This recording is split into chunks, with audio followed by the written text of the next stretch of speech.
दोस्तों, सीरियल कुमकुम भाग्य की कहानी में आ चुका है एक बड़ा धमाका, जिसे देखकर दर्शक दंग रह जाएंगे। जहां एक तरफ जन्माष्टमी का त्योहार धूमधाम से मनाया जा रहा है, वहीं दूसरी तरफ शिवांश और प्रार्थना के रिश्ते में एक बार फिर दरार आने वाली है।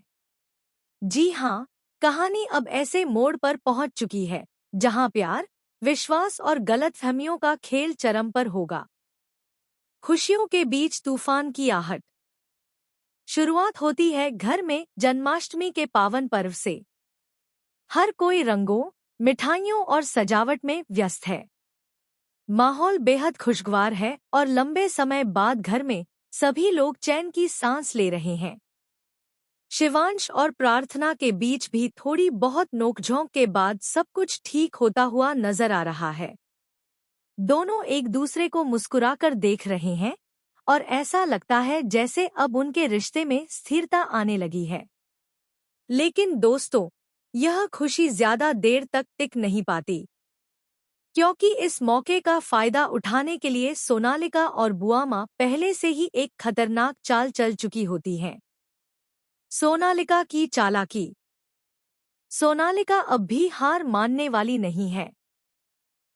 उसने ठान लिया है कि किसी भी हाल में प्रार्थना और शिवांश को अलग करना है। यही वजह है कि वह बार बार शिवांश के करीब आने की कोशिश करती है। कभी रसोई में, कभी आंगन में और कभी सीधे शिवांश के कमरे तक पहुंच जाती है। उसकी यही हरकतें प्रार्थना को चुभने लगती हैं। एक दिन जब सोनालिका कमरे में जाकर शिवांश से हंसी मजाक करने लगती है, तब प्रार्थना का सब्र टूट जाता है। वह सोनालिका को कड़े शब्दों में समझाती है कि उसे यह बिल्कुल पसंद नहीं है कि कोई भी उसके पति के साथ इस तरह की नजदीकियां बनाए। प्रार्थना साफ चेतावनी देती है कि अगर वह अपने तरीके नहीं बदलेगी तो उसके लिए नतीजे बहुत बुरे होंगे। यह सुनकर सोनालिका के अंदर गुस्से की आग भड़क उठती है। उसे लगता है कि प्रार्थना ने उसे खुलेआम धमकी दी है। बुआ माँ और सोनालिका की जोड़ी। अब सोनालिका सीधे पहुंचती है बुआ माँ के पास और दोनों मिलकर एक नया षड्यंत्र रचते हैं।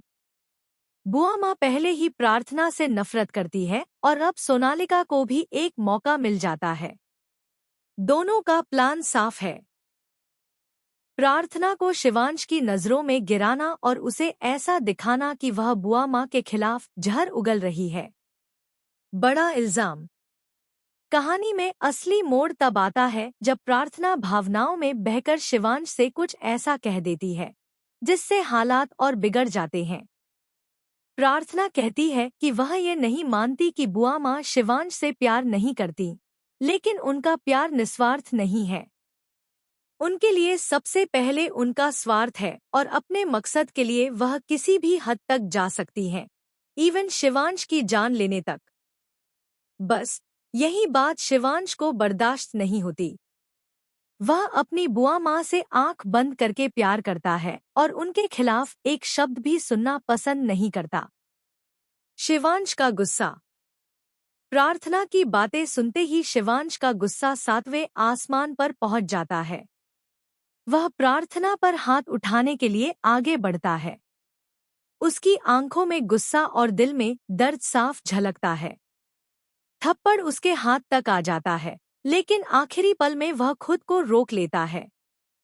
हालांकि थप्पड़ न पड़ा हो, लेकिन उस पल ने प्रार्थना और शिवांश के रिश्ते में गहरी खाई बना दी है। प्रार्थना आंसुओं में डूब जाती है और शिवांश अपनी नाराजगी में उसे दोषी ठहराता है। प्रार्थना की बेपसी। प्रार्थना जानती है कि उसने जो कहा वह सच्चाई है, लेकिन उसकी सबसे बड़ी गलती यह है कि उसके पास